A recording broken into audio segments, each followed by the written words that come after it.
Gold, trusted gold buyers. మీరు తాకట్టు పెట్టిన బంగారాన్ని విడిపించి ఈ రోజు ఉన్న మార్కెట్ ధరకు కొనబడును.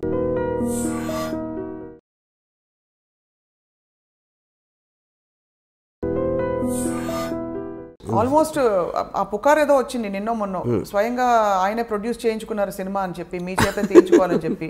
ఇంకెవరు అంటే అలాగే ఉంది వింటూ ఉంటే అంత గ్లోరిఫైడ్ గా వినిపిస్తుంది గారు. Is it true that is he involved in any way?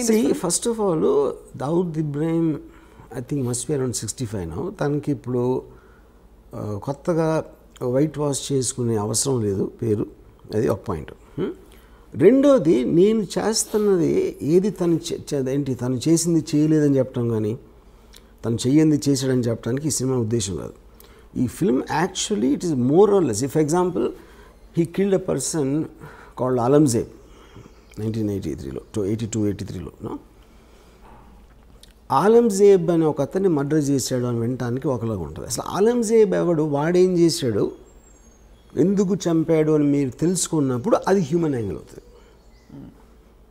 అప్పుడు ఆ ఇద్దరు వ్యక్తులు ఎవరు, ఎలాంటి వాళ్ళు, వాళ్ళ బ్యాక్గ్రౌండ్ ఏంటి, వీళ్ళకున్న రిలేషన్షిప్ ఏంటి, అసలు వాళ్ళ మధ్యన ఏం జరిగింది, ఇవన్నీ మీరు తెలుసుకోకుండా కేవలం ఒకడు మర్డర్ చేశాడు కాబట్టి ఆడు మంచోడా చెడ్డోడా అనేది I think that is what I'm trying to fight. So ఇదంతా మీరు ఏంటి అందరు థింకింగ్ మార్చాలనుకుంటున్నారా? ప్రధాన వెనకాల ఉంటుంది లేదో ఎంటర్టైన్మెంట్ వాల్యూ అంటారా? I want to tell the story. I just am interested in understanding human emotions. Right. Yeah. And I'm coming back to the same question, Ramu garu. ఇప్పుడు ఒక చిన్న ఎగ్జాంపుల్ చెప్తాను మీకు. మనందరూ ఎన్నది ఏంటంటే, ఒక సెకండ్ వరల్డ్లో నాజీ కాన్సన్ట్రేషన్ క్యాంప్స్లో జరిగిన ఘోరాతి ఘోరమైన థింగ్ అది ఇంతవరకు ప్రపంచంలో ఎప్పుడు జరగలేదు. వాళ్ళు తిండి పెట్టకుండా అస్థి పంజరాల్లాగా వాళ్ళు అయిపోయి వాళ్ళ గోతులు వాళ్ళే తీసుకోవాలి, వాళ్ళు చచ్చిపోవటం. ఎందుకంటే ఎక్కడ గొయ్యి తీసి అవ్వడు లేడు కాబట్టి వాళ్ళు రాగానే ఫస్ట్ వాళ్ళతో గొయ్యి తవ్వించి ఇంకా వాళ్ళకి వాళ్ళు చూసుకోలేని పరిస్థితికి వచ్చేసరికి అందరినీ గోతు దగ్గర నిలబెట్టి గన్తో షూట్ చేసి వాళ్ళు గోతులు పడిపోయిన తర్వాత పాతిపెట్టారు. ఇది వింటే అసలు మనకి ఒళ్ళు అసలు ఎలాంటి మనుషులు ఇది చేస్తారు, చేయగలుగుతారు. ఒకటి చేశారు కానీ వాళ్ళు మనలాంటి మనుషులే కదా, మనం ఇప్పుడు చేయగలుగుతాం, చేయలేము. దీని మీద నేను చాలా బుక్స్ చదివి ఎలా ఎందుకు జరిగింది అంటే, ఇప్పుడు వాళ్ళు ఒక పిచ్చోళ్ళు అన్నాయి ఉండాలి, లేకపోతే అలా చేసినందుకు వాళ్ళకి ఏదైనా, ఇప్పుడు ఫర్ ఎగ్జాంపుల్ పోలీసులు కొట్టారు అనుకోండి, ఆడిని టార్చర్ చేసి వాడిలోంచి ఒక నిజం తెప్పించడానికి ట్రై చేస్తారు, అదొక కారణం ఉండొచ్చు. Coming back to the concentration camps, నేను ఫైనల్గా ఏం రియలైజ్ అయ్యానంటే, ఇప్పుడు హిట్లరు టోటల్గా జ్యూస్ అందరినీ జర్మనీలోంచి పంపించారు. అందరినీ కలెక్ట్ చేసుకుని హోల్డింగ్ ఏరియాలో పెట్టి ఒక చోట అక్కడి నుంచి ట్రాన్స్పోర్ట్ చేయాలనేది ఫస్ట్ డెసిషన్. ఓకే, ఈ డెసిషన్ ఎక్కడ బెడిసికొట్టిందంటే, ఈ పోలాండ్ తోటి వార్ స్టార్ట్ అయింది, అక్కడి నుంచి గ్రేట్ బ్రిటన్ అటాక్ చేసింది. సడన్గా మొత్తం ట్రాన్స్పోర్టేషన్ అంతా కొలాప్స్ అయిపోయి వీళ్ళని ట్రాన్స్పోర్ట్ చేసే పరిస్థితి పోయింది. పోయేసరికి ఆల్రెడీ కలెక్ట్ చేసి అందరూ వచ్చేస్తున్నారు కాబట్టి వాళ్ళకి పెట్టడానికి వార్ జరుగుతుంది. మొత్తం అందరూ సోల్జర్స్ అందరూ వార్లో బిజీగా ఉన్నారు, వీళ్ళని గార్డ్ చేయడానికి మనుషులు లేరు. అప్పుడు ఏం చేశారంటే, చాలా స్ట్రిక్ట్ పనిష్మెంట్ ఇవ్వకపోతే వాళ్ళు భయపడరు. లైన్లో నుంచోండి అంటే నుంచోట్లేదు అనుకోండి, మీరు 3-4 సార్లు చెప్తారు. కానీ ఉన్న 4-5 గార్డులు 100 మందిని చేయాలి అంటే ఎవరన్నా లైన్లో నుంచోపోతే టపాక్కని షూట్ చేసి పడేసారు. ఆ భయంతో చచ్చినట్టు లైన్లో నుంచోవాలనేది పాయింట్. రేషన్స్ లేవు, తిండి లేదు, బయట నుంచి రావట్లేదు. అందుకని ఏం చేశారంటే, ఉన్న దాంట్లో సర్దుకోవాలి కాబట్టి చిన్న బ్రెడ్ మొక్క, ఒక చిన్న సూప్ ఏదో ఇచ్చారు. ఆబ్వియస్లీ అది న్యూట్రియంట్ సరిపోదు కాబట్టి the kept on becoming thinner and thinner. తర్వాత లేబర్ వచ్చి గోతులు తవ్వటానికి వాళ్ళు లేరు కాబట్టి ముందు ట్రైన్ తెగ్గానే వాళ్ళతో ఫస్ట్ గోతి తవ్వించేసుకుని, ఎందుకంటే తర్వాత వాళ్ళకు కూడా శక్తి ఉండదు తవ్వటానికి. ఇవన్నీ ప్రిపరేషన్ చేసి ఇది చేశారు. సో ఇవన్నీ మీరు అన్నారు అనుకోండి, మీరున్నా నేనున్నా అదే చేసేవాడు. ఏది ఆ పరిస్థితికి తీసుకొచ్చింది ఎవరు? హిట్లర్. ఒక డెసిషన్. హిట్లర్ ఆ డెసిషన్ ఇలా చంపాలని చేసాడా? చేయలే. తను అనుకున్నది ఏదో వర్కౌట్ అవ్వలేదు అక్కడ. So every decision will create situations which not are necessary in your control after some time. You know, అప్పుడు నేను ఈ బుక్ మొత్తం చదివితే నాకు వాళ్ళ మీద కూడా జాలేసింది. ఇది ఎవరైతే ఇదంతా చేశారో యూనో ఆ డెసిషన్స్ తీసుకోవడానికి. అప్పుడు కేట్ విన్స్లెట్ది రీడర్ అనే ఒక టెరిఫిక్ సినిమా వచ్చింది. She worked as a guard in one of these camps మాట. ఫైర్ యాక్సిడెంట్ జరిగితే ఎవరు తప్పించుకోవకుండా ఉండటానికి తను తీల ఏది మన అదే ప్రిజనర్స్ తప్పించుకోకుండా చెయ్యాలని అమ్మాయిది జాబ్ అక్కడ. ఎప్పుడైతే గేట్లు తీయలేదో వాళ్ళు చచ్చిపోయారు. దాని మీద కోర్ట్ ట్రయల్ జరిగినప్పుడు వాట్ వర్ యూ డూయింగ్ అంటే I was doing my job అంది. నాకు నా గవర్నమెంట్ ఇచ్చిన జాబు ఎట్టి పరిస్థితుల్లోనూ వీళ్ళని తప్పించుకోవడానికి వీల్లేదు. అప్పుడు ఇలాంటి పరిస్థితి వచ్చినప్పుడు ఆ డెసిషన్ సొంతంగా తీసుకోవచ్చా తీసుకోలేరా అనేది పాయింట్ అక్కడ. ఇవన్నీ అంటే వీటికి మీరు ఇస్తున్న జస్టిఫికేషన్ అండర్స్టాండ్, ప్రధాని వెనకాల ఒక కారణం ఉంటుంది, ఒక ఆంతర్యం ఉంటుందని చెప్పి. బట్ దాన్ని దీంతో ఒక విల్లింగ్గా కావాలని వచ్చి ఒక పవర్ కోసం ఎస్టాబ్లిష్ చేసుకున్న ఒక క్రిమినల్, ఒక గ్యాంగ్స్టర్ ఇప్పటికి కూడా ప్రపంచం వెతుకుతుంది ఆయన కోసం. సో అటువంటి సినిమా మీరు తీశారంటే ఖచ్చితంగా 2 కారణాలు ఉండాలి. ఇప్పుడు నయీం గురించి విన్నప్పుడు కూడా నయీంకి ఏదో టెలివిజన్ ఛానల్ పెట్టాలనే ఒక తపన ఉండేదని, ఆయన టీవీలో కనిపించడానికి ఇష్టమని, అలాంటి ఫ్యాన్సీస్ వాళ్ళకు ఉంటాయని చెప్పి గ్యాంగ్స్టర్స్కి. అలాంటి ఫ్యాన్సీతో ఆయనే స్వయంగా ఆయన మనుషులే లేకపోతే ఆయన ఆరాధకులు మీ చేత ఏమైనా సినిమా తీయించారని అడుగుతున్నారు. మొన్న కూడా ఎక్కడో ఇంటర్నెట్లో వైరల్ అయింది ఈ మాట. Is it right? Is it true? That's not true. First of all gangster అనేది ఒక వర్డ్. అది గ్యాంగ్స్టర్ అనే దాని మీనింగ్ ఏంటి? ఒక గ్యాంగ్ని నడిపేవాడు, లేకపోతే గ్యాంగ్లో పనిచేసేవాడు. ఆయన కాదా gangster? Gang is organise, of course organise crime అనేది గ్యాంగ్స్టర్ బేసిక్గా. ఆర్గనైజ్ క్రైమ్ అంటే ఏంటంటే మీ తెలివితోటి క్రైమ్ చేస్తా కూడా తప్పించుకునేలాగా ఒక సిస్టమ్ క్రియేట్ చేయటాన్ని ఆర్గనైజ్ క్రైమ్ అంటారు. లేకపోతే మామూలు క్రైమ్ అది అప్పటికప్పుడు ఏదో అనుకుని ఒకళ్ళిద్దరు చేసేది. ఒక గ్రూప్ ఆఫ్ పీపుల్ కూర్చుని ప్లాన్ వేసి ఇలా చేస్తే మనం పట్టుబడం, ఇలా చేస్తే మనం పైకి వస్తాం, ఇలా చేస్తే అలా అవుతుంది అని ఒక ప్లాన్ ప్రకారం ఒక గ్రూప్ ఆఫ్ పీపుల్ చేయటాన్ని ఆర్గనైజ్ క్రైమ్ అంటారు. So for example D company ఉందనుకోండి. డీ కంపెనీ నేను ఒక 1999-2000లో ఒక ముంబై పోలీస్ కమిషనర్ శివానందన్ అని ఉండేవారు. ఆయన అడిగాను, డీ కంపెనీలో ఎంతమంది ఉంటారు అనుకుంటున్నారు? నేను ఒక మేబీ 2-3,000, మ్యాక్సిమం 20 మంది ఉంటారు. నాకు షాక్ అది. అంటే ఎందుకంటే ఎంత ఎక్కువ మంది ఉంటే న్యూస్ బయటకు వచ్చేటం అంత ప్రమాదం ఉంటుంది. అన్ని నోళ్ళు మూయించాలి, అన్ని నోళ్ళని కంట్రోల్ చేయాలి. అది చాలా క్లోజ్ గ్రూప్ ఉంటుంది. కానీ డీ కంపెనీ కోసం పనిచేసే వాళ్ళు వేలల్లో ఉంటారు. కానీ వాళ్ళు ఎవ్వరికి కూడా డీ కంపెనీకి పనిచేస్తున్నట్టు తెలియదు చాలామందికి దాంట్లో. Which is the whole power of an organisation. They don't know their employer. అంటే ఇది కంపెనీ ఉండొచ్చు. ఫర్ ఎగ్జాంపుల్ నా దగ్గరికి ఎవరు ప్రొడ్యూసర్ వస్తాడు.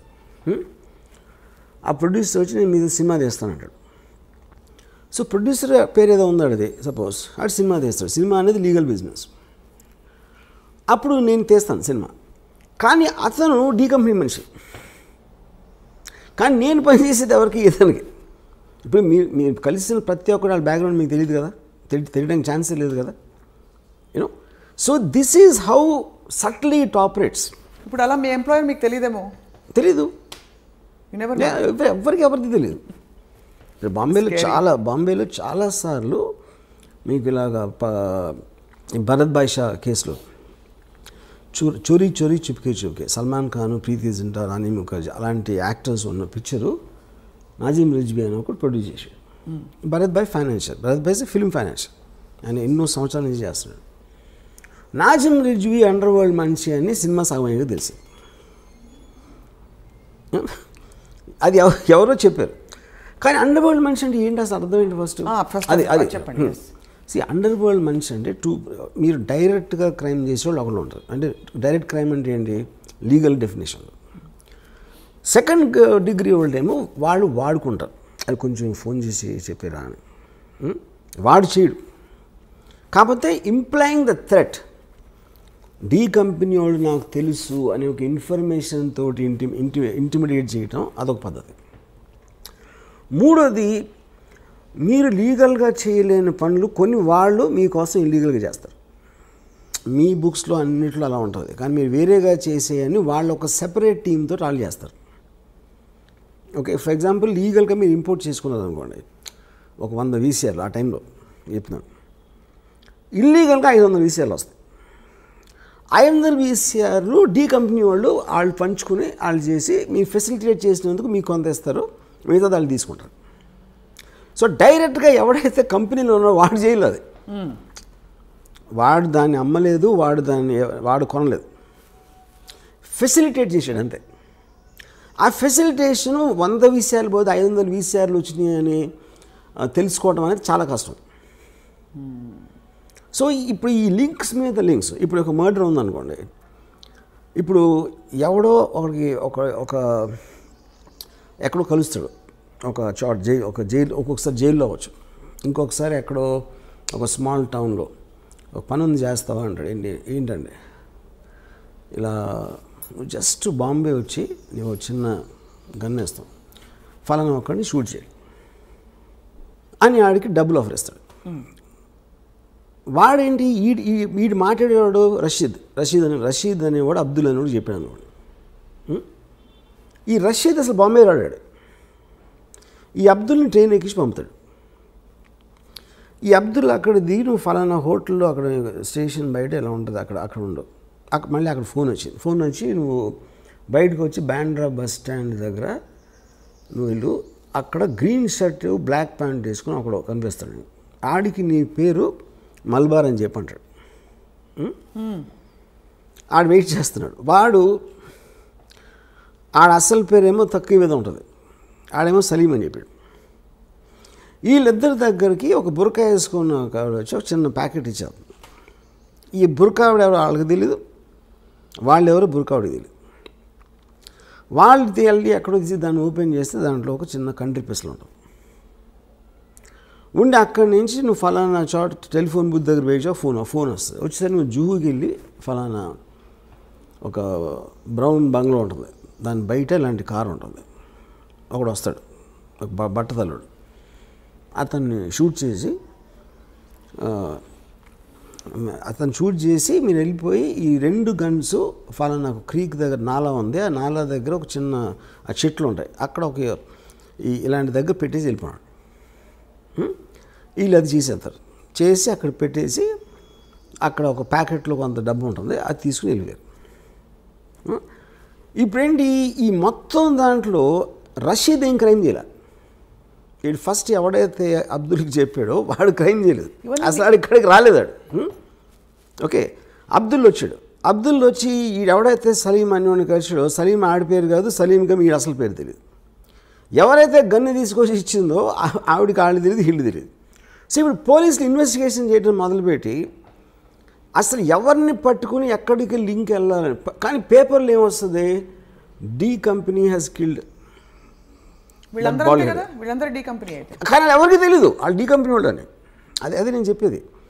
ఇప్పుడు ఆ బురకా వేసుకున్న ఆవిడకి ఏం చెప్పారు, ఈ ప్యాకెట్ని వాళ్ళకి ఇచ్చి అని చెప్పారు ఎవరో. ఇది కనిపించిన ఆరో సింహం ఇది మీరు చెప్తున్న ఈ డి కంపెనీ ఎవరికి తెలియట్లేదు. అదే చెప్పేది. అందుకనే ఇప్పుడు శివనంద్ర ఏం చెప్పారు, most of the people don't know they're working for the company. అది ఎప్పుడు తెలుస్తుంది అంటే వీళ్ళందరికీ ఇద్దరు ఎవరైతే షూట్ చేశారో వాళ్ళిద్దరికీ పేపర్లో చదివాక తెలుస్తుంది వాళ్ళు డి కంపెనీ కోసం చేశారని. సో అప్పుడు ఏమంటాడు, పట్టుబడ్డాడు అనుకోండి, నేను డి కంపెనీ అంటాడు ఆ పేపర్లో చదివాక. కానీ డి కంపెనీ అని చెప్పినా సరే వాడి నుంచి అసలు ఆడికి ఎవడైతే చంపాడో వాడికి లింక్ లేదు. ఫస్ట్ ఆడిద్దరికి బ్యాక్గ్రౌండే లేదు. ఈ గన్ ఎక్కడ దొరికింది, ఎవరో బురకాలు ఇచ్చారు, ఆ బురకాని ఇంపాసిబుల్ ట్రేస్ చేయడం. అసలు ఇది ఎక్కడికి ఎందుకు వచ్చాడు, రషీద్ ఆడు ఏమీ చేయలేదు కానీ. సో మీ ఇన్ని లింకులు చైన్లో పెట్టి మధ్యలో ఒక లింక్ తీసేస్తాను. ఎప్పుడైనా ఇన్వెస్టిగేషన్ కొంచెం కాంప్లికేట్ అయిందంటే ఒక్క లింక్ తీసేస్తారు. ఫర్ ఎగ్జాంపుల్ రషీద్ ఉన్నాడు అనుకోండి, రషీద్ని ట్రాక్ చేయొచ్చు అని అనుకుంటే రషీద్ని అక్కడి నుంచి తప్పించేస్తారు. So this is what is called organised crime. కానీ ఈ మొత్తం దీంట్లో మీకు మెయిన్ బాసెస్ ఎవరైతే ఉన్నారో దుబాయ్లో కానీ ఎక్కడైనా వాళ్ళ పేరు అసలు ఉండదు అక్కడ.